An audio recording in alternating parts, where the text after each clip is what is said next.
This 1908 studio portrait of a father and son seems normal until you see the ink on the boy's wrist. It looked like just another family photograph from the turn of the century. A father in his best wool suit, a young boy sitting rigid beside him, the familiar stiffness of early studio work. But one detail would not let go.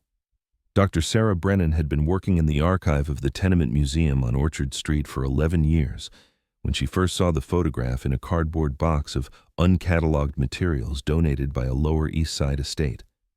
She was used to seeing immigrant families frozen in time, their faces serious and dignified despite poverty that showed in every thread of their clothing. This one seemed unremarkable at first. A man in his 30s, dark hair carefully combed, mustache trimmed. A boy no older than 9, dark eyes staring straight into the camera, hands folded in his lap. The father's right hand rested on the boy's shoulder in a gesture that read as both protective and proud. Sarah adjusted the magnifying lamp over her desk and leaned closer. The photograph measured 5 by 7 inches, mounted on thick cardstock with Levine & Sons Photographic Studio, 147 Rivington Street, embossed in faded gold at the bottom. The paper had yellowed, but the image itself was sharp, the contrast still strong after more than a century. She scanned the background first, as she always did.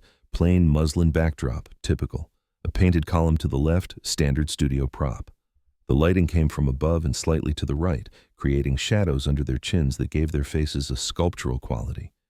Then she saw it.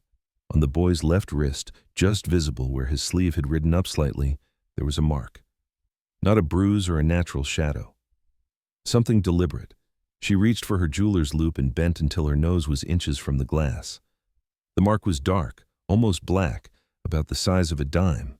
It had crisp edges, not handwritten, stamped. Sarah sat back in her chair and looked at the whole image again. The father's expression, which she had read as pride, now looked different. There was tension in his jaw. His eyes were not looking at the camera, but slightly past it, as if watching someone behind the photographer. The boy's hands were not simply folded. They were clenched. And now that she knew to look for it, she could see that his left wrist was turned inward, as if trying to hide something. But the photographer had caught it anyway, that small, dark circle of ink pressed into a child's skin like a brand. This was not just a pretty old photo. Something here was wrong.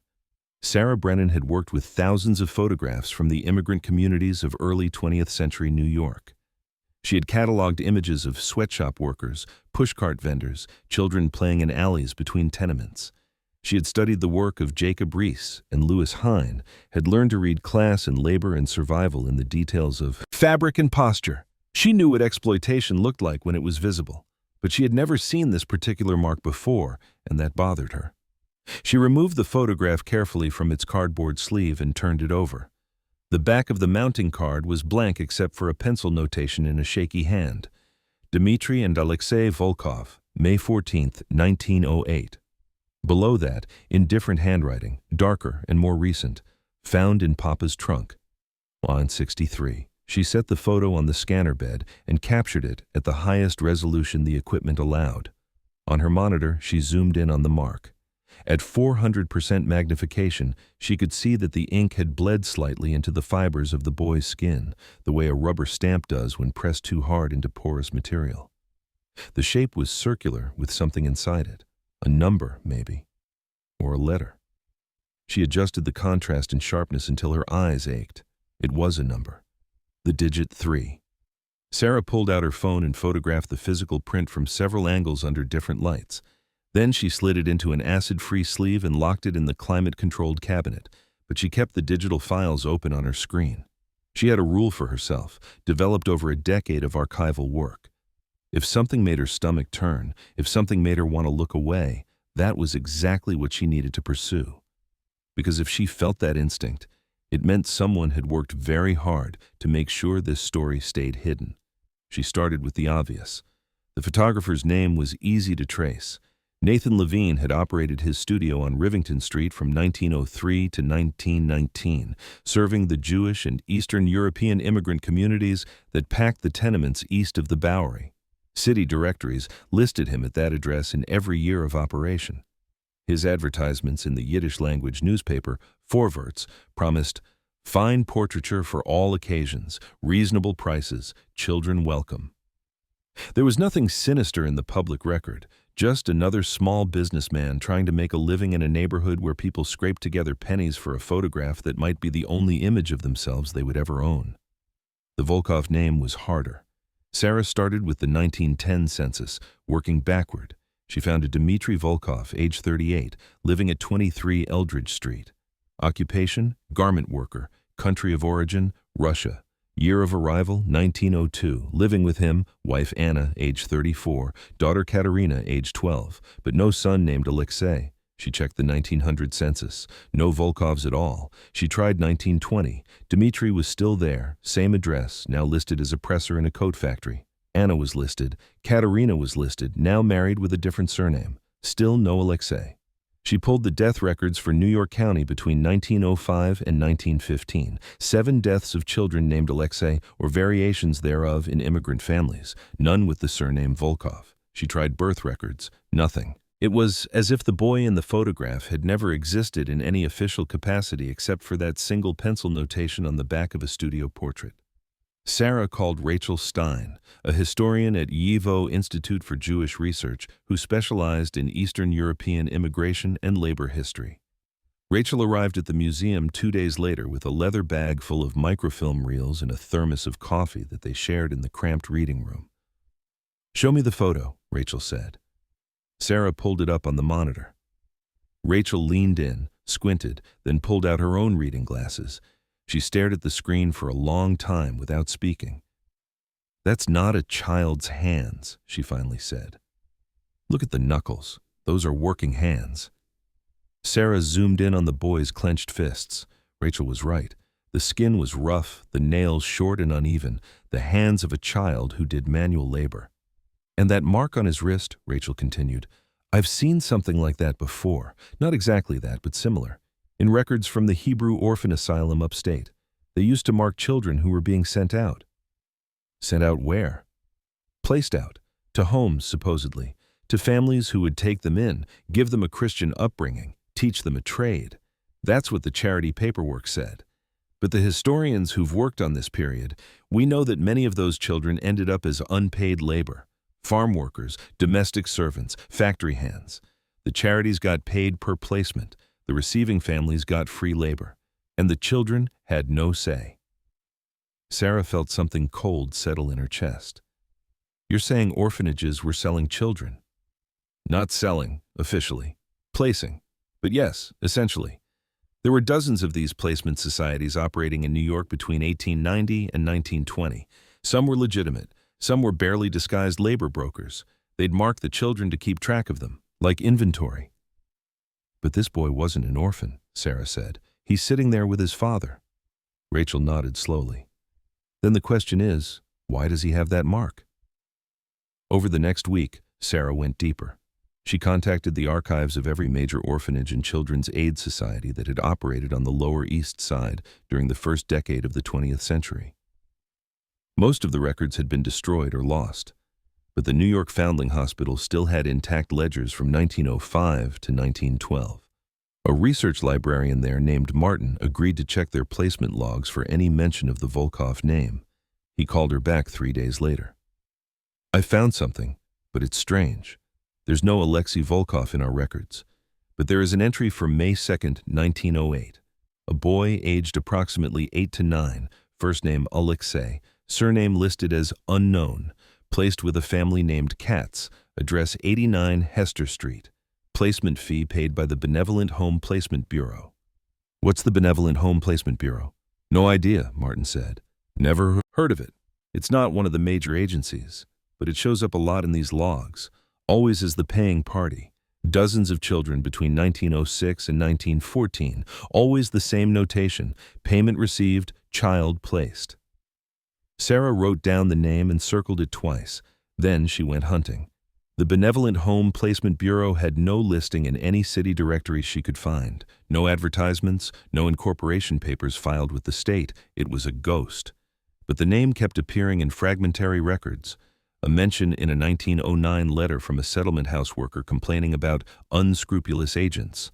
a line in a 1911 grand jury report about informal adoption schemes, a 1913 newspaper article about a raid on a tenement where children were found working at sewing machines 16 hours a day, placed there by an organization the reporter called one of many so-called benevolent societies that profit from the desperation of the poor. She found the break she needed in the archives of the Educational Alliance, a settlement house on East Broadway. Buried in a box of administrative correspondence was a file labeled Child Welfare Complaints 1907 to 1910. Inside were letters from parents, almost all in Yiddish with English translations clipped to them. A mother searching for her son who had been promised a place in a good home but was seen working in a sweatshop on Delancey Street. A father demanding the return of his daughter who had been taken to learn English in a proper household and was now scrubbing floors for a German family in Brooklyn. And there, dated April 20th, 1908, a letter from Dmitry Volkov. My son Alexei was taken from me by a man who said he worked for a school. He said my boy would be taught English and arithmetic, that it would cost nothing, that it was a service for new immigrants who want their children to have opportunities. I signed a paper. I didn't read it well. My English is not good. Now I have learned my son is not in a school. He is working in a shop making trousers. I went there. They would not let me see him. They said I signed him over for 2 years. They said it is legal. I want my son back. Please help me. Attached to the letter was a response from the Alliance's director, dated May 8, 1908. We have made inquiries on your behalf. The document you signed appears to be a labor contract, not a school enrollment. The Benevolent Home Placement Bureau operates outside formal channels, and we have no authority over them. However, we have learned that you may petition for your son's return if you can document the misrepresentation. We suggest you obtain legal counsel and photograph your son to prove the relationship. A Mr. Nathan Levine on Rivington Street does fine work at affordable prices. Sarah sat back from the microfilm reader and closed her eyes. The photograph made sense now. It was not a portrait of pride. It was evidence. Dmitry Volkov had taken his son to a studio 6 days after the Alliance sent him that letter, creating a visual record that they were father and son, that the boy belonged to him, that he had not abandoned or sold his child but had been tricked. And the mark on Alexei's wrist, the stamp number 3, was still there because he had only just come from the shop. He had not been scrubbed clean. The ink was evidence too, whether Dmitry understood that or not when the shutter clicked. But if the photograph was evidence, why was Alexei not listed in any census with his family? Why did he disappear from all official records after this moment? Sarah needed to understand the larger system. She reached out to Dr. James Chen, a professor at Columbia who studied labor history and the regulation of child workers in the Progressive Era. They met at his office in Morningside Heights, the photograph projected on his wall.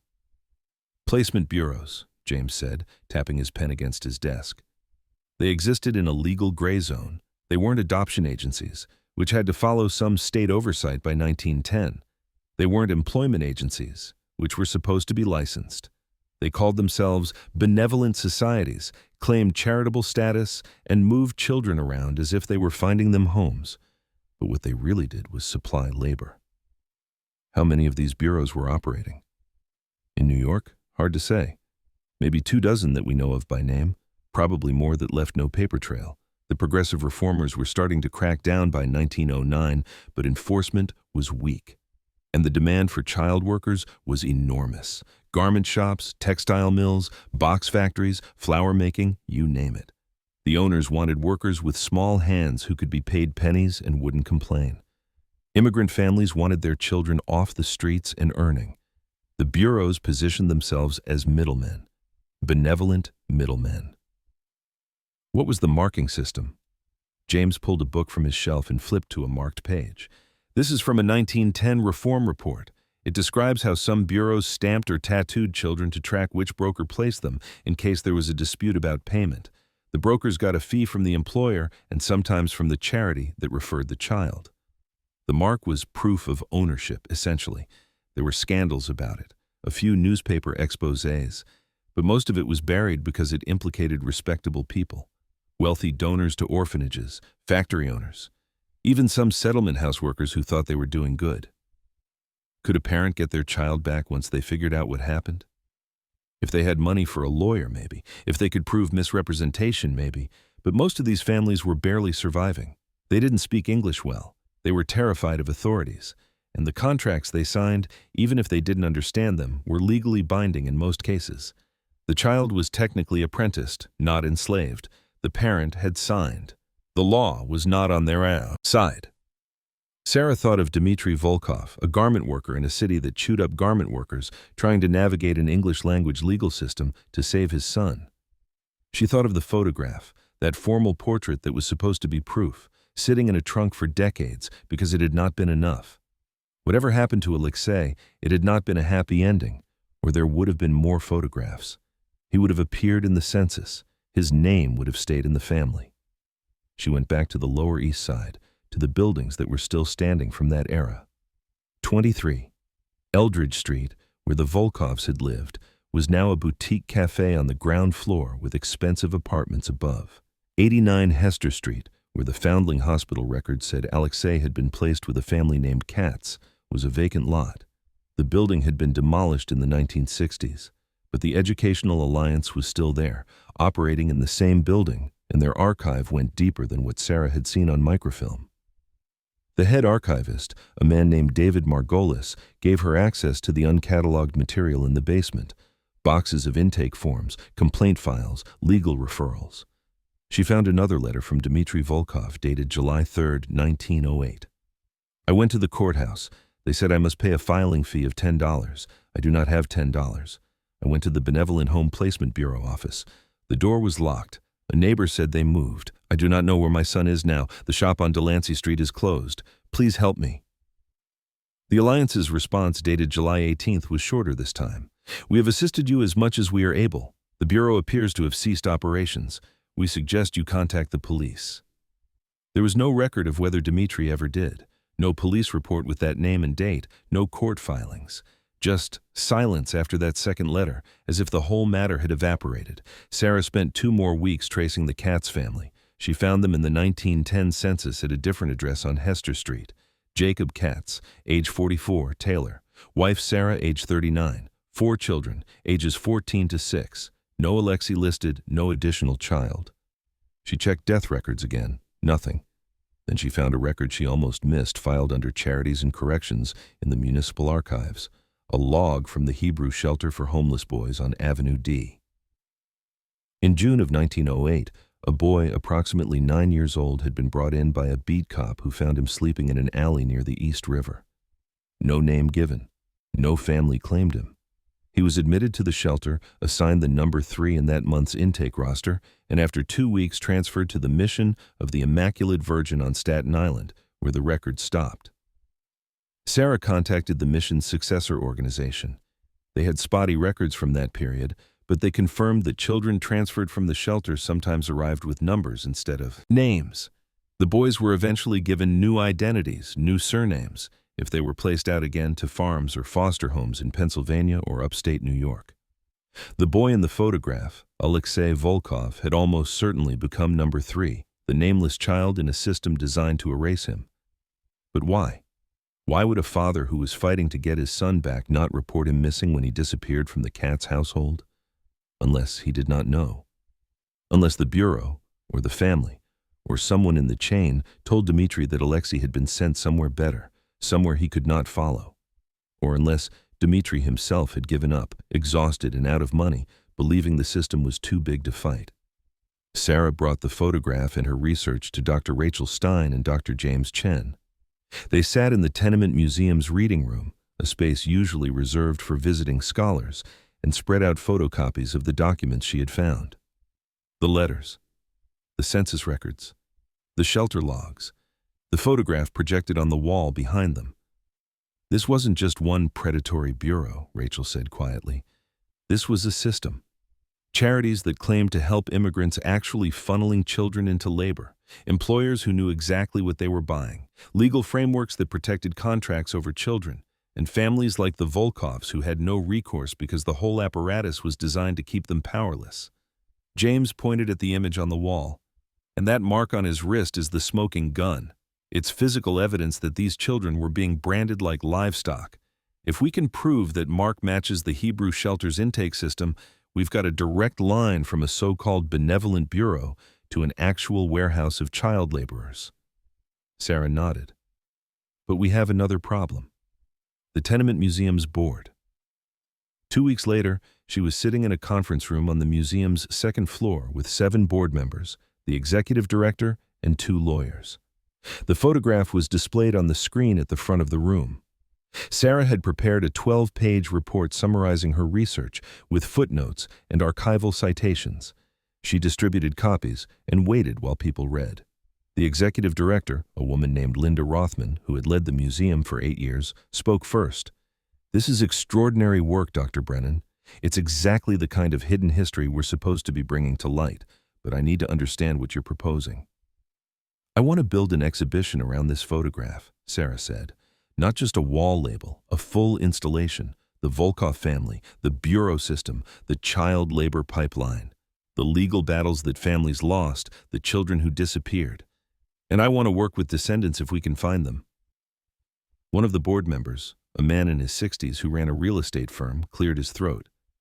"What do we know about the families who use these placement services? Are there still descendants in New York?" "Probably," Sarah said, "but most of them won't know this history. Their grandparents or great-grandparents wouldn't have talked about it. It was shame. You gave your child away even if you were tricked into it. You failed as a parent. That's how it would have felt." Another board member, a woman who had donated significantly to the museum's recent renovations, spoke up. "I'm sympathetic to the story, but I'm concerned about how we frame this. My own family came through Ellis Island in that same period. They worked hard, built a life. I don't want this museum to be another place that portrays all immigrants as victims. It's more complicated than that." Sarah kept her voice even. "I'm not saying all immigrants were victims. I'm saying some of them were victimized by systems that claim to help them. That's a fact. It's documented, and the photograph is proof." "But whose perspective are we centering?" the woman continued.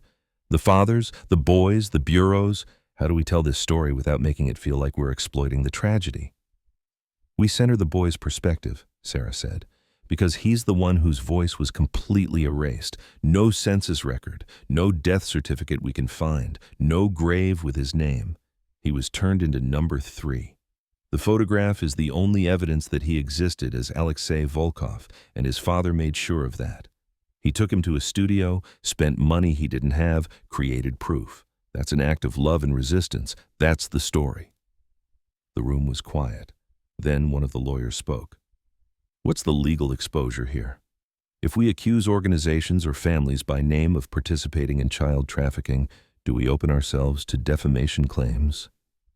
"The organizations are all defunct," Sarah said. "The Bureau is long gone. The Foundling Hospital has acknowledged this period in their own history. The Hebrew shelter closed in the 1930s. We're not accusing anyone who's still alive."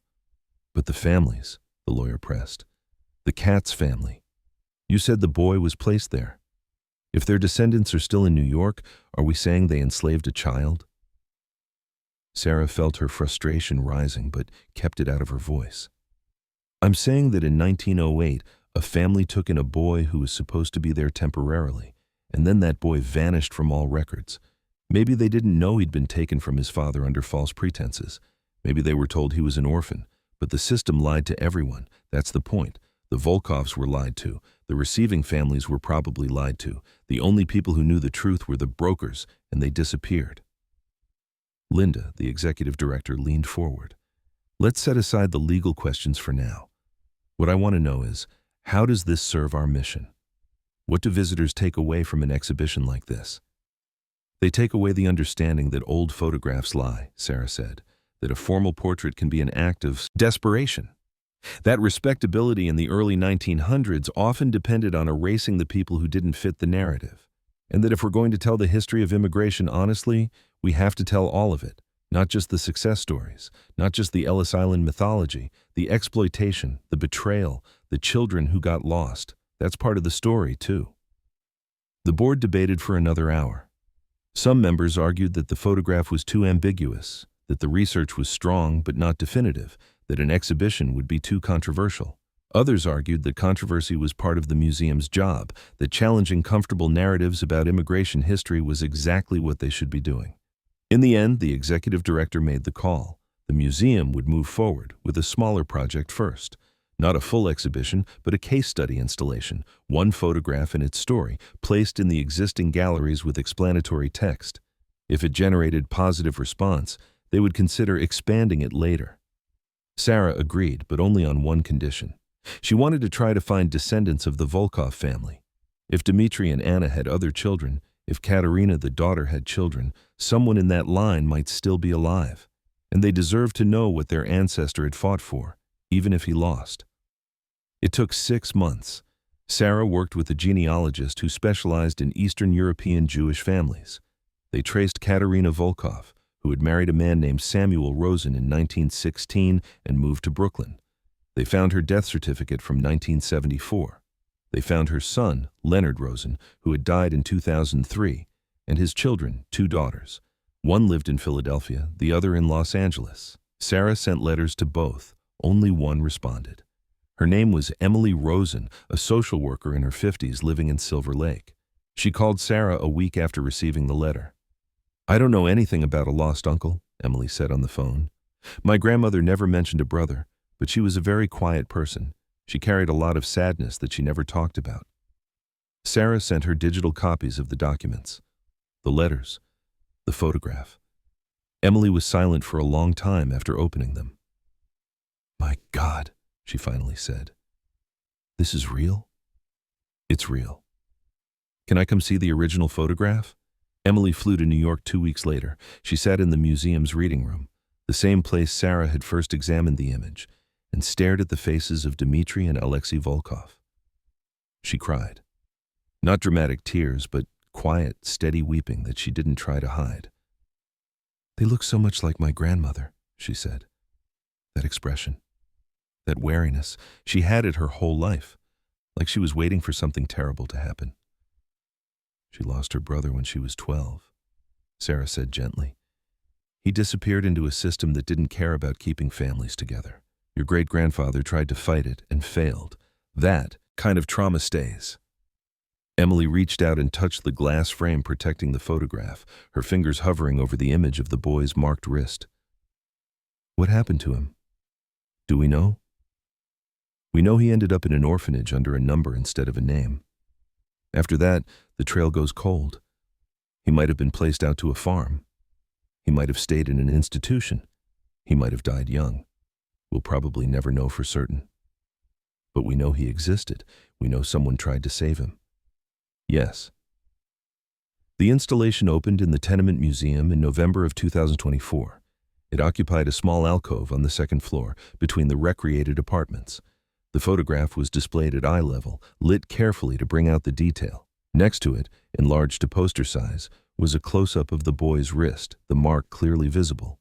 Below that, text panels explained the placement bureau system, the legal gray zones, the ways immigrant families were exploited by organizations that claimed to be helping them.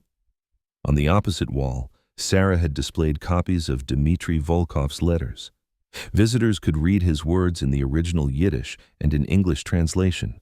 They could see the desperation, the growing hopelessness, the moment when the trail went dead. And on a small screen embedded in the wall, a video played on a loop. Emily Rosen sitting in her living room in Los Angeles, talking about her grandmother Katerina. How she rarely smiled. How she kept a small, locked box of her father's belongings that no one was allowed to touch. How she would sometimes, late at night, sit with an old photograph in her hands, staring at it without saying anything. Emily had never seen that photograph. Her grandmother had been buried with it. The exhibition included a QR code linking to a database that Sarah had helped build with researchers from YIVO and Columbia. It listed every placement bureau they had identified operating in New York between 1890 and 1920. Dozens of names, most of them using words like benevolent, Christian, home, rescue, mission. Visitors could search for their own family names, check if anyone in their line had been processed through these systems. Some found connections, most did not. But the database made it clear that the Volkovs were not alone, that this pattern of exploitation had touched thousands of families. The response was immediate and intense. The museum's visitor comments board filled with handwritten notes. Some were from people who recognized the broader patterns in their own family histories, gaps in census records, stories of children sent away that no one talked about. Others were from educators who wanted to bring student groups to see the installation. A few were from people who were angry, who felt the museum was besmirching the memory of charitable organizations that had done important work. But most of the comments were from people who simply said, "Thank you. Thank you for not looking away. Thank you for digging deeper. Thank you for remembering the children who got lost." A rabbi from a synagogue in Brooklyn came to see the installation and stayed for 2 hours. He left a note asking if the museum would work with his congregation to create a memorial service for the unnamed children of the placement bureaus. Sarah worked with him on the text. They held the service on a gray afternoon in March in a small chapel on the Lower East Side, and 60 people came. They read the names of the children they had found in the records, and at the end they said Kaddish for the ones whose names were gone. For number 3. For all the numbers. The photograph itself, the image that had started everything, became a kind of pilgrimage site. People would stand in front of it for long minutes, reading every detail. Parents brought children and explained in quiet voices what they were looking at. Teachers brought students and asked them to write essays about what it meant to read a historical photograph against its intended purpose. And descendants of other immigrant families began bringing in their own photographs, asking if Sarah could help them look for the hidden details, the clues that might explain the gaps in their own family trees. One photograph, Sarah realized, had opened a door that many people had been searching for without knowing how to find it. It gave them permission to ask questions about the silences in their own histories, to wonder what their great-grandparents had not said, to imagine that the tidy narrative of immigrant success might be covering wounds that had never fully healed. The wider implications of the Volkov photograph extended far beyond one family or one museum. It became a test case for how institutions could grapple with uncomfortable truths in their collections. Other museums started looking more carefully at photographs of children from the Progressive era. University archives began cross-referencing placement society records with their collections of social reform materials. Historians started writing articles about the legal architecture that had allowed the system to flourish, pointing out the ways Progressive-era reformers had sometimes enabled exploitation even as they claimed to be protecting children. And slowly, a counter-narrative began to take shape. Not the story of benevolent charities saving immigrant children from poverty, but the story of working-class families fighting to stay together in a system designed to tear them apart. The story of parents who did not speak English, trying to read contracts they were told would help their children. The story of children marked like property and shipped around a city as if they were cargo. The number 3 on Alexei Volkov's wrist became a symbol, not of his victimization, though he certainly was a victim, but of the machinery that produced victims in industrial quantities, with paperwork and good intentions and the blessing of respectable society, and of the tiny acts of resistance that left traces in the archive.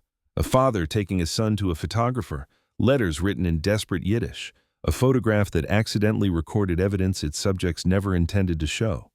Old photographs are not neutral records. They are constructed images, carefully staged to project status, respectability, or affection. The studio portrait in its gilded frame, hung in the parlor or sent to family across the ocean, was supposed to say, "We are here. We made it. We are a family." But if you know how to look, if you are willing to zoom in on the details that do not quite fit the narrative, sometimes a photograph will tell you something else entirely. It will show you the hand that is clenched too tight, the expression that is not quite what it seems, the mark on the skin that should not be there, the trace of a system that turned children into commodities and called it charity. There are thousands of photographs like this one, sitting in museum archives, in family albums, in estate sales and antique shops. Ordinary images of people in their Sunday best, standing in front of painted backdrops, holding the pose for the long exposure. Most of them will never be examined closely enough to reveal what they hide. Most of them will keep their secrets, but some will be seen eventually by someone like Sarah Brennan, someone who notices the wrong detail and cannot let it go, someone who pulls the thread until the whole fabric of the official story unravels. And when that happens, when one photograph gives up its hidden history, it changes how we see all the others.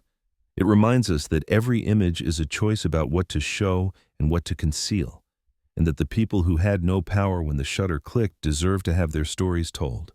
Now, even if those stories make us uncomfortable. especially if those stories make us uncomfortable. Because that discomfort is the point. It is the price of seeing clearly, of understanding that the past was not simpler or more innocent than the present, just better at hiding its violence in plain sight.